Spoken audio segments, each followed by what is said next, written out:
Que já existe há 3 anos, tá? Que vai se transformar numa ONG agora, né? A gente vai ver a documentação para transformar numa ONG. Tá. E assim, ó, é um grupo chamado Bem-Estar Cavalos.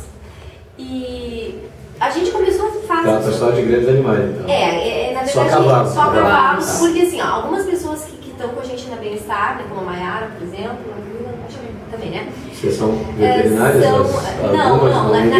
Na verdade não, assim, ó, a gente começou... Eu estou entrando agora sobre a biologia. Não, mas por exemplo, a minha área é outra, eu sou professora Unifsud e português é outra coisa, né? Mas assim, ó, é porque a gente começou a notar que tinha muitas carroças em Pelotas, né? E o que nos chamou a atenção foi a questão dos maus tratos, assim, cavalos muito magros, cavalos sobrecarregados, enfim, muitas carroças, e isso foi o que nos chamou a atenção no começo, né? E aí nos reunimos com secretários, alguns vereadores nos ajudaram, enfim, conseguimos algumas coisas junto à prefeitura. Vocês participaram da elaboração da lei anterior, não, da última lei? 5678? A 5678, né? Não, assim, nós participamos de algumas audiências que teve, a gente foi no dia da votação, né? Tinha algo ali que nós queríamos, que era revogar a 4604, não conseguimos, né? Porque nós queríamos que na verdade, a 4604 permite livre acesso a qualquer horário, nós queríamos tentar limitar o horário, né? Para que os cavalos pudessem rodar, por exemplo, até as 8, 9 da noite e depois tivessem um tempo para descansar. Porque a gente sabe de alguns cavalos que são alugados à noite, eles seguem trabalhando, né? Não é regra, mas existe isso. Então, assim, aí conseguimos, junto à prefeitura, né, depois de várias reuniões que tivemos, nós conseguimos trocar a hospedaria saiu lá de perto do porto, passou lá para trás do canil, um lugar melhor, né? Porque antes do local onde os cavalos ficavam era bem complicado, assim. Conseguimos também um veterinário para grandes, a prefeitura não tinha até então, né? Só tinha veterinário que tratava com os animais de pequeno porte. E o caminhão, que não era da prefeitura, né? Era um caminhão terceirizado. Enfim, assim, tudo, claro, muito passo a passo, muito aos poucos, mas já conseguimos algumas coisas, né? Então, assim, a gente trouxe aqui alguma coisa para te mostrar. Porque nós começamos, assim, olhando para a situação dos animais, né? A situação em que eles se encontravam. Mas a gente sabe que é um tema muito amplo, é um tema que envolve trânsito, por exemplo, né? Quantas vezes a gente vê na rua, né, menores em cima das carroças? Um dia comentando isso agora. Isso é uma coisa que nos preocupa porque, bom, é perigoso para eles, é perigoso para... né? E vários problemas, assim, ambiental, por exemplo, essas pessoas, muitos deles, eles pegam, os que trabalham com reciclagem, com, né, separação de lixo, eles pegam o centro, levam para suas casas e muitas vezes o lixo fica nos fundos, fica no pátio. Aí eles aproveitam uma parte, o que não aproveita ali fica, né? Porque eles não têm condições de tirar, então às vezes vivem no meio do lixo, quer dizer, não tem muita qualidade de vida, né? E quando a gente fala isso, assim, é importante tomar cuidado, porque a gente não está falando de todos, né? Não existe, assim, não tem como a gente dizer, todos são assim, todos são... Mas a gente sabe que existe um número considerável, né, que passa por essa situação. Você sabe que ideia para aluno? Pois é, assim, aí os dados são a gente sabe assim, o Luiz dos Charreteiros, né, que ele era da associação, ele saiu, né? Ele deu uma entrevista para o Diário Popular e falou em 2.500 charreteiros. Aí depois a prefeitura fez uma divulgação, assim, saiu no jornal, acho que uma semana depois, e falou em 1.500 charreteiros. Nós acreditamos... O presidente agora é o Valdeci? Eles estavam, um deles deu uma entrevista dizendo que estavam desamparados, né? Que então ninguém tinha assumido. Cadastrados eram 600 e... a prefeitura agora falou em 800 e poucos, mas assim, e deu o dado de 1.500, né? Passou esse dado. Eu não acredito só 1.500, acho muito pouco. Eu 1.500 carroceiros eu pego só do Dunas, né? A gente não tem como precisar, né? Porque existe assim, na verdade o Luiz tem um número, a prefeitura tem outro número, e quando a prefeitura coloca esse número, acaba assim que eles dizem que emplacaram 800 e poucas carroças, de 1.500 dá mais de 50%. Né? E na verdade não é isso, não. Eles emplacaram talvez esse número, mas não dá mais de 50% de tudo que a carroça que tem, porque a gente não vê assim, a cada 2, uma emplacada. Né? A gente vê pouquíssimas carroças emplacadas. Eu ia dizer isso, assim, quando tem então, números baixíssimos, né? Então a gente percebe, tá? Então assim, a gente, nós estamos no Facebook, tem uma página, e quando a gente posta alguma coisa, assim, nós temos percebido que esse tema vem ganhando uma amplitude, né? Porque assim, a gente posta os compartilhamentos, assim, são vários, as pessoas opinando, né? Teve um vídeo que a gente postou de um candidato que até vai aparecer aí. Não tá um vídeo, tá? Mas na verdade é um vídeo do seu Zé. Sim. E o seu Zé passou assim, super carregado, por acaso eu tava com a máquina, filmei, né? E aí ele passou e eu disse, olha, tem muito peso, senhor. Aí ele falou um monte de coisa e tudo, né? E aí postamos no Facebook. E teve um alcance de mais de 30 mil pessoas, assim, então tipo... acho que 38 mil pessoas, o alcance chegou a isso. Então, quer dizer, é uma coisa assim que, na verdade, as pessoas compartilham, as pessoas se interessam por esse tema, sim, né? Muito. É um tema que está crescendo muito, né, dos animais. Então, assim, o que a gente queria conversar contigo? Tem uma lei que é essa 5678, né, que foi essa que tu falasse, a última, né? E essa lei fala em placa de identificação, fala em sinalização reflexiva, idade mínima, que nem não é daqui, né, mas é idade mínima para conduzir, 18 anos, claro, mínimo, isso né? É lei federal. Consta na nossa, mas é uma lei federal, né? Limite de carga, que fala que não pode estar sobrecarregado, não diz, na verdade... Limite de 400 quilos. Assim, ó, o que nós pesquisamos, assim, é 20% do peso do animal, né, do cavalo. Então, se a gente imaginar que um cavalo aí vai ter os mais magrinhos, 400, 500 quilos, se calcula mais ou menos 20% desse peso, né? Então, a lei não diz isso. A lei diz que não pode sobrecarregar, mas o que nós temos visto é assim, não ultrapassar 20%, né? A maioria das carroças acaba ultrapassando, né? E também a permissão para conduzir, que é uma espécie de uma carteirinha de motorista, digamos assim, para os charreteiros, né? Então, para conseguir esse documento, eles iriam até a secretaria, fariam o emplacamento e um cursinho de mais ou menos, acho que é um turno, 4 horas, com algumas questões assim sobre trânsito mesmo, né? Então isso, poxa, a gente considera super importante, né? Até para essa questão assim, ó, dos menores conduzindo, porque lá eles iam aprender tudo isso, olha, não pode, tem que tentar andar sempre pela direita, não pode parar em fila dupla, que é o que a gente mais vê, assim, por essa falta de conhecimento. Então, quer dizer, é extremamente importante, né, o emplacamento. Então, aí nada disso é cumprido, né? Algumas carroças são emplacadas, mas nós consideramos um número muito pequeno, precisaria muito mais. Então, a gente trouxe aqui algumas fotos, né? E legislação, assim, em termos de... Não tem fiscalização. Não, fiscalização não existe, né? Isso eu sei, mas em termos de direito comparado, com relação à legislação de outras cidades, principalmente do Porto de Pelotas, a nossa lei, vocês consideram que ela está adequada? Pois é, o que a gente acha sobre isso? Assim, a gente comparando, por exemplo, com Porto Alegre, né? Porto Alegre se encaminha para o fim das carroças.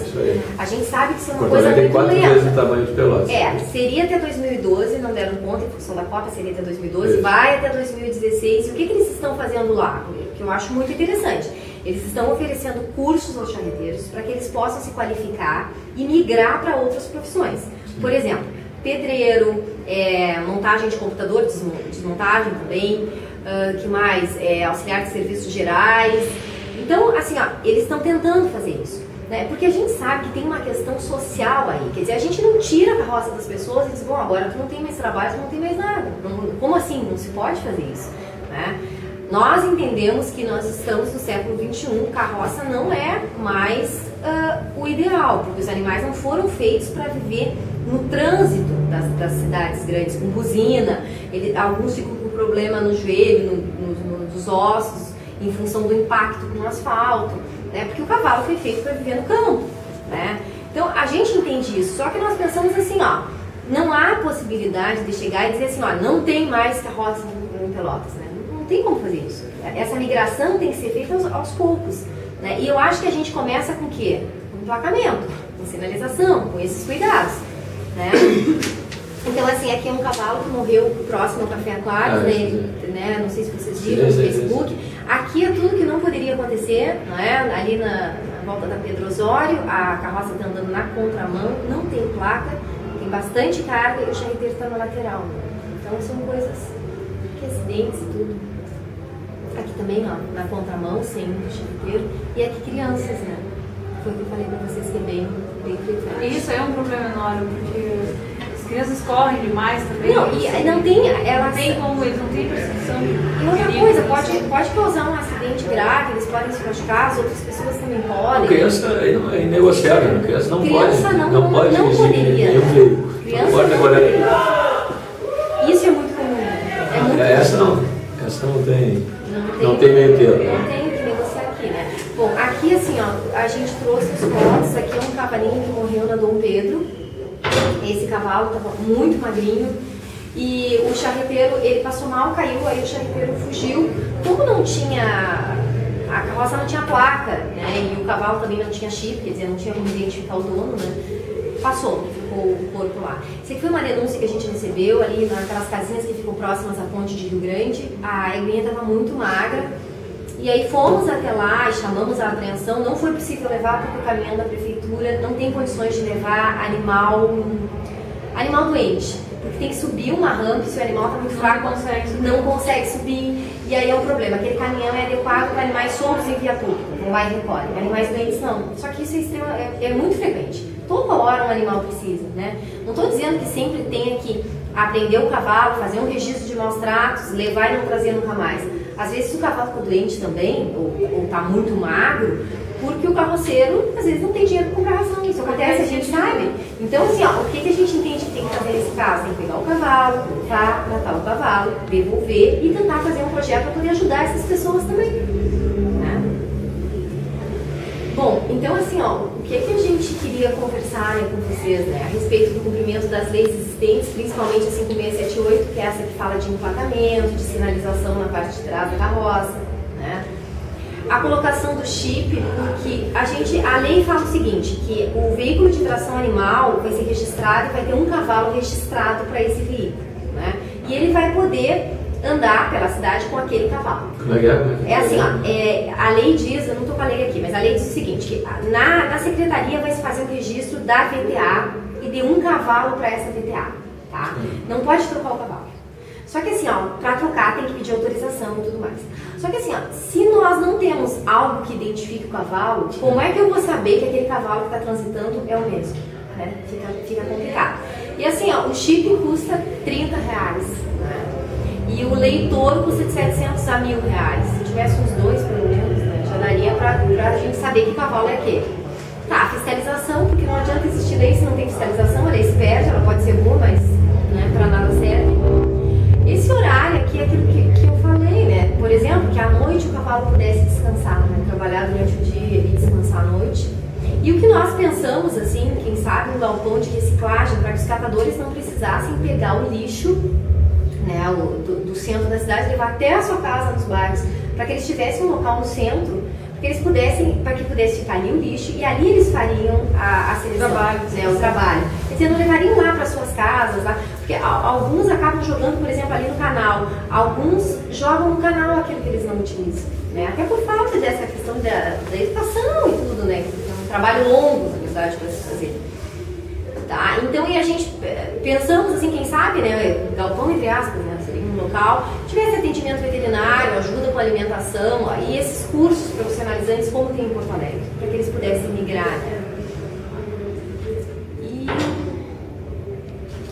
E o objetivo futuro, né, é tentar gradualmente ir eliminando, né, porque a gente entende que no século XXI é muito complicado, como já aconteceu em São Paulo, Porto Alegre vai até 2016, Recife, várias cidades do Brasil, né, já estão trocando, na verdade. Sim, no caso a prefeitura dá os cursos, incentiva, arruma um emprego e aí ele já vai abandonar. Dá oportunidade de emprego, não é emprego, dá oportunidade para a gente não fazer. É claro, porque não tem como chegar e dizer assim, olha, eu vou tirar teu cavalo, vou tirar. E ele vai dizer o quê? Mas é meu meio de sobrevivência? Como assim? Eu não posso perder minha carroça, não posso?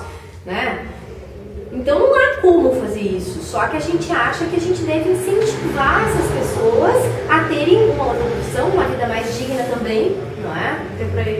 Até para eles mesmos, né? Claro que tem alguns que trabalham com frete, mas tem muitos que vivem no lixo ali, tratando lixo, quer dizer, poderiam ter uma vida talvez um pouco melhor, né? E a gente, assim, ó, eu dou aula no IFSU, eu acho que seria viável talvez fazer algum convênio, né, com o IFSU, acho que seria até interessante, né, porque vem verba do governo federal, né, há como fazer projetos para a comunidade. Então tentar formar uma turma, para começar, uma turma de 30, vamos ver se dá certo, vamos ver se funciona, eu acho que essas coisas são importantes. E é necessário uma parceria com a prefeitura, porque nós vamos tentar fazer projetos para captar verba do governo federal, mas esse é um trabalho conjunto, ninguém faz nada, não tem como fazer sozinho, né? Então, assim, ó, o que nós queríamos ouvir de vocês, né? Já falei bastante. Nós queríamos saber, assim, quais são as possibilidades. O que vocês acham que dá para fazer dentro dessa situação aqui que a gente mostra para vocês e que vocês conhecem, porque vivem na mesma cidade, né? Que nós, mas o que vocês acham que dá para fazer, assim, né? Quais são as possibilidades? Primeiro que a minha candidata é tudo. Já escolhi. Já está pronto. Deixa eu te dizer assim, rapidamente, candidato normalmente quer dizer aquilo que o eleitor quer ouvir, tá? Mas eu construí meu nome em cima de trabalho, as pessoas confiam em mim. Na eleição eu recebi 50 mil votos, sem que ninguém tivesse me pedido nada, porque as pessoas acreditam no que eu digo, sabem que, e eu sei que a eleição passa e a vida continua. Então eu tenho muito cuidado, muita responsabilidade no que eu digo. Essa é uma área que vocês sabem que não é a minha especialidade. Eu sou professor de Direito. Eu ganhei minha vida ensinando como é que se faz a lei, como é que se interpreta a lei, como é que se cumpre a lei. Isso é que eu sou. A legislação, essa legislação específica até não é exatamente o meu chão. Mas uma primeira coisa até, só voltando só naquele outro, na tela anterior aqui, essa aqui. Não, essa aqui. Primeira coisa, para ser objetivo, assim, para a gente poder falar em coisas concretas. Porque é elementar, isso seja quem for o candidato, né, não pode dizer uma coisa diferente do que eu vou te dizer. Não tem como o prefeito ser contra o cumprimento da lei. Ele, ao contrário, se ele não cumprir a lei, ele está prevaricando, está cometendo crime. Então, isso é obrigação da prefeitura, fazer cumprir a lei, é o mínimo. É assim que funciona no regime democrático. Um faz a lei, um aplica a lei ao caso concreto, que é o executivo, o outro interpreta, outro julga o conflito na interpretação da lei, que é o judiciário. Isso é assim desde que o Montesquieu fez a separação dos poderes há 200 anos. Então, tem que cumprir a lei. Para cumprir a lei tem que ter estrutura. O que está faltando aqui, aliás, no Brasil em geral, não é lei. Nós temos até hemorragia legislativa, tem lei demais. Tem que fazer cumprir a lei. Então, não é diferente do cenário geral o que a gente está vendo aqui. Então, primeira coisa, tem que cumprir a lei. Isso eu acho que é básico. Para isso, tem que aumentar a fiscalização, que não é deficiente só nessa matéria aqui. É deficiente em outras tantas áreas do município. Tá? Então, não é um problema específico, o que também não resolve. Só estamos constatando o problema. Então, qual deve ser o compromisso de quem pretende governar a cidade e fazer as coisas funcionarem direito? Garantir o cumprimento da lei, dando estrutura para a fiscalização. Nessa área aqui, então, tem que fazer concurso e colocar pessoas com competência para fiscalizar o cumprimento da lei. Isso é um aspecto. Uma coisa mais geral, só para situar assim, para vocês entenderem um pouco qual é a... Os próprios azuizinhos, assim, desculpa te interromper, fazer isso? Opa, que isso? Se tu pode me... se os azuizinhos você podia me interromper. Eu ia dizer que é óbvio que pode me interromper.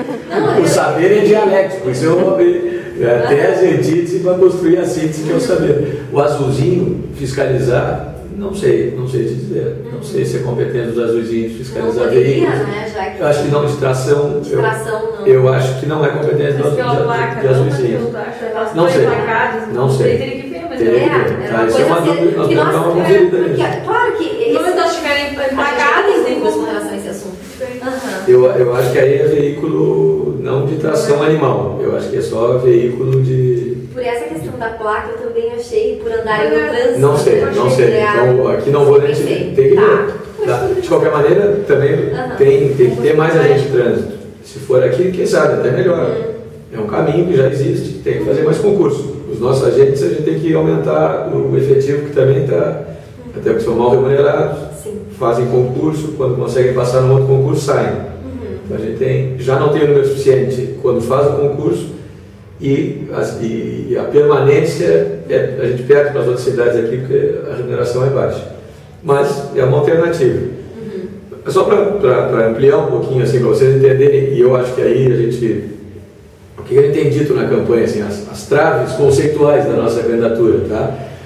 Uma coisa que eu acho que depois lá no limite chega no que a gente está conversando aqui. A gente tem defendido muito o aumento do emprego em Pelotas. Aqui é um pouco também consequência da falta de emprego. Tá? E a região está vivendo um momento bom. Isso é um desafio. A pergunta que a gente procura responder essa pergunta é como é que nós podemos aproveitar o crescimento econômico da região. Durante muito tempo, nós vivemos em depressão econômica e pessoal. Havia uma queda da autoestima. A gente não acreditava que a região estava mal, que não sei o quê, que não ia funcionar. De um tempo para cá, por uma série de razões, não vamos discutir aqui, entre outras, o Polo Naval em Rio Grande, a região passou a viver um momento melhor. Mas Pelotas ainda não ocupa o lugar que tem que ocupar. Essa é a minha leitura, a nossa leitura. E o desenvolvimento está passando ali na estrada. Enquanto a gente está conversando aqui, está passando o caminhão, levando riqueza, oportunidade, desenvolvimento, emprego para Rio Grande. A gente tem que atacar o caminhão, fazer ele ficar aqui para gerar oportunidade em Pelotas. E não é disputa regional, não é Campeonato Gaúcho, nosso contra Rio Grande, é nosso com o Rio Grande, a favor do emprego, a favor do Rio Grande. Mas fazendo Pelotas ocupar esse espaço. Nós somos um polo educacional, polo de serviço, polo comercial, tem que ser um polo industrial. E o momento é esse. Então, aumentando a oferta de emprego, um pouco, a gente vai estar atacando esse tipo de informalidade, um trabalho que é produto de um quadro econômico a meu juízo, ainda meio subdesenvolvido.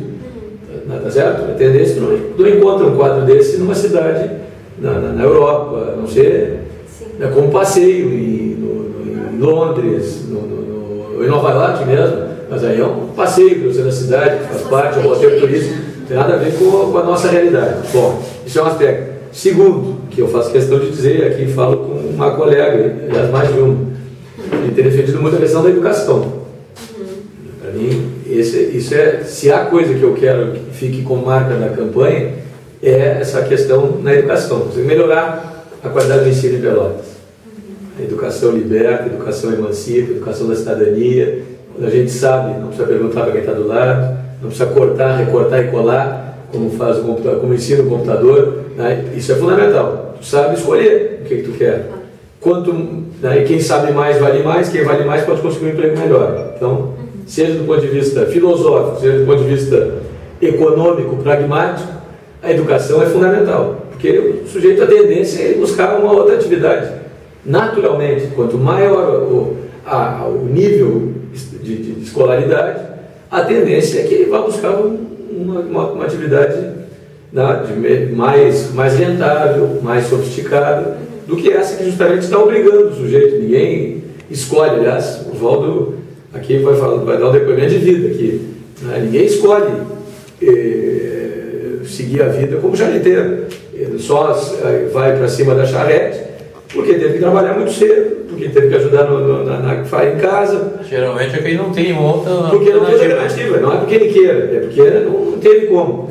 Então, um emprego, eu estou dizendo isso que é o básico, mas é bom lembrar, eu acho, no momento desses. Né? Isso como questão geral. Estou só te dizendo para entender o que a gente tem dito e o que me mobiliza na eleição. Então, e tem o que quanto ao cumprimento aqui. Com relação aos galpões, isso já existe. Nós temos 5 cooperativas de catadores em Pelotas. 5 galpões lá no Ceval, que é uma das localidades que tu mostra aqui na foto.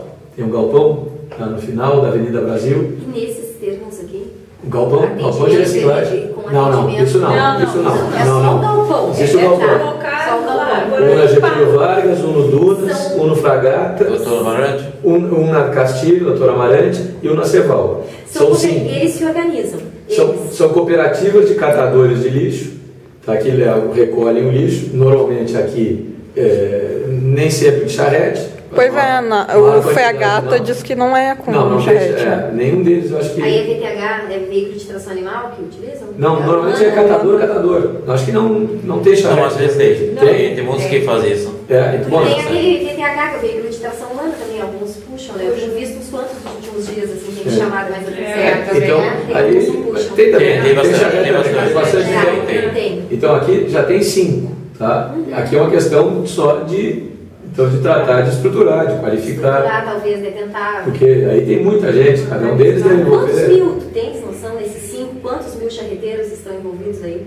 São 120 famílias. São 120 famílias que vivem disso, nos galpões. Em cada um deles. Mas não dá pra gente dizer, não dá pra gente te dizer. Quem usa charrete. Isso, esse levantamento não tem de famílias. A maioria também, Valdo. O Valdo aí é uma experiência que assim, o Valdo nos deu um número bem acima do que nós eu esperávamos, dei o número que me passaram, não lembro até quem me passou, mas foi alguém de um conhecimento bastante elevado em relação nessa área também. Me passaram 26 mil. Eu até não acredito que tenha isso aí. Mas assim, eu posso garantir que 1.500 carroças, se entrar no Dunos ali, porque eu tenho visitado os carroceiros, tem outros 2 guris mais fazendo isso direto com os carroceiros. Tu entra numa ruzinha, sai na outra, entra ali, tem carroça parada em todos os cantos da cidade. Não rodando, mas tem carroça parada. Então, 1.500 carroceiros, eu consigo tirar do Dunos ali. Já é popular, mas... mas aí são dados da prefeitura. 2.500.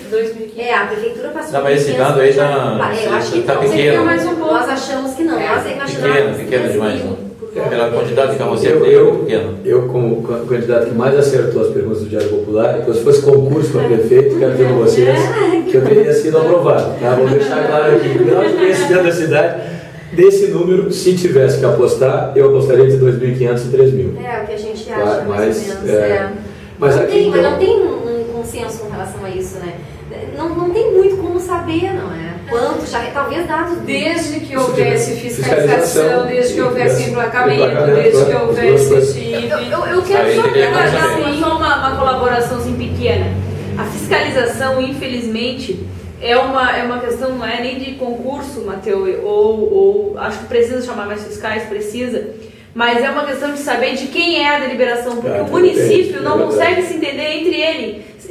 Se quem fiscaliza é o urbanismo, por ser código de postura, ou por ser animal, é a Secretaria de Qualidade Ambiental. Então, o que acontece nisso? Na hora que tem uma denúncia, ou se é a saúde, né? Tem um animal caído com um charreteiro, quer que vá? Não é a SQA, e a Patran. Então, acaba, infelizmente, que o próprio poder público não se entende em quem tem que fiscalizar. Porque a Secretaria de Qualidade Ambiental empurra para o urbanismo, porque diz que é o código de postura do município, a lei que tem que ser cumprida por esse, e o urbanismo diz que tem que ser ou a SQA ou a Patran. A Patran diz que não, que esse caso é com o município. Então, infelizmente, há uma falta de entendimento, nem é tanta questão de falta de fiscalização. Sim. É falta do governo dizer, olha, a partir de hoje, quem vai fiscalizar é o secretário. São coisas juntas. Falta de fiscalização, Aí é falta de competência do governo de não colocar isso. Aí é falta de competência do governo de não dizer qual órgão é que deve fiscalizar. Porque na hora que tá caído, exatamente, quem que nós vamos chamar? Aí chama alguém para recolher. A Secretaria de Saúde e a Secretaria de Serviços Urbanos também não se entendem. Aí o cavalo fica lá 2, 3 dias no chão e quem vai buscar é a Secretaria de Saúde. Aí a Secretaria diz, não, mas quem recolhe é a urbanismo. Está morto, não é? Aí o urbanismo diz que não, porque tem que ter um veterinário junto. Mas isso aí tem que acabar mais do que na hora. Mas é isso. A hospedaria Nós estamos aqui para cobrar, para conversar. A saúde. A hospedaria é vinculada à Secretaria de Serviços Urbanos. Serviços urbanos. Eles que é quem faz o recolhimento dos animais. Isso, mas na hora que cai um animal, a Secretaria de Serviços Urbanos diz que não tem como recolher, que tem que ser a saúde que cuida. Porque tem problema no caminhão, né? Eles até vão, mas às vezes não conseguem com o caminhão. Então, assim, infelizmente nessa questão é a falta de entendimento do próprio órgão fiscalizador ou do órgão que deveria recolher, socorrer o animal na hora. Eu acho que isso é uma das coisas que é simples entre aspas, né, pessoal? Mas é uma coisa que é só o governo decidir, olha, o negócio é o seguinte, tem a lei e vocês têm que cumprir. O que for chamado primeiro, vai lá e vai fiscalizar. Mas é maus tratos, é a SQA, não sei o quê. A fiscalização é a mesma. Só muda a secretaria, porque o fiscal de uma secretaria pode ir para outra secretaria, entendeu? Se eles podem trocar internamente, eles podem fiscalizar juntos. Eu entendo dessa forma. Então, acho que é uma questão de administração. Entre nós, aqui não